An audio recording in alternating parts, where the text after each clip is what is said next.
I'm having a hard time with this trailer reaction because this trailer is one of the most unintentionally hilarious things I've seen recently, but I will attempt to do my best by starting with setting the table a bit.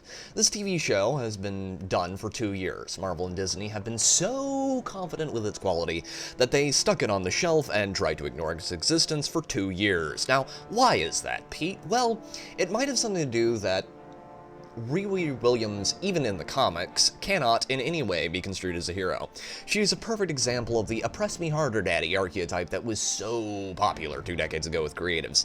Not so much with the audience, as the comic got cancelled numerous times as Marvel repeatedly tried to resurrect the character only for every attempt at making her a thing, not actually being able to make her a thing.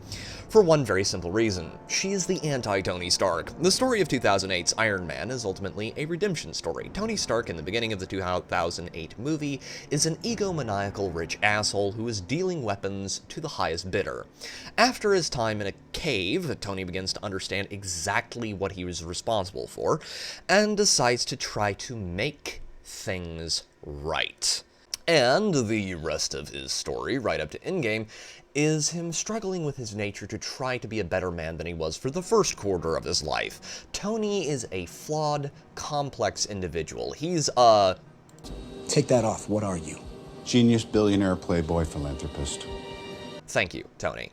Robert Downey Jr. brought this character to life with a performance that will, in all likelihood, never be replicated, because not only did you have a stellar actor playing a role practically made for him, but you also had the extremely talented writers and directors who truly understood and loved the character, pushing him to be the best that he could be. But Ironheart is a character that was originally created to be a replacement for Tony Stark and the height of the MCU, when Marvel was diversifying their cast of characters to try to pander to the intersectional crowd.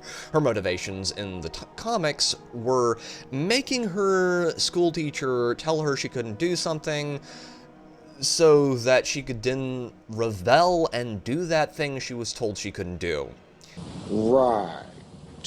For reasons. God save me from the stupidity of modern writers. However, in the TV show, she seems to be going the route of wanting to create something... After my internship abroad, I want to build something undeniable.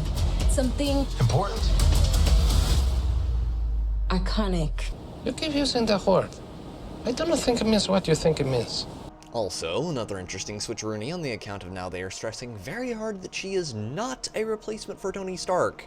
Well, well, well. How the turntable... Which is honestly a smart move from Marvel, so the main character isn't great.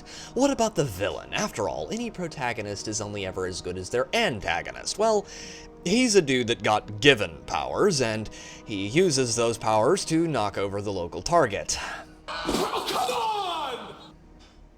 Now, the TV show could make him far more interesting than he appears at first glance, but it's an MCU show circa peak woke. I wouldn't hold my breath on that. And therein, I think, lies the greatest issue with this show. It launches in a couple of weeks, but it was made in an era where Hollywood was trying to push the diverse, intersectional ripoff version of every legacy character. And that era was what killed the superhero genre as a going affair. Also, this might seem a bit random, but what the fuck is with the music in Marvel trailers featuring black characters?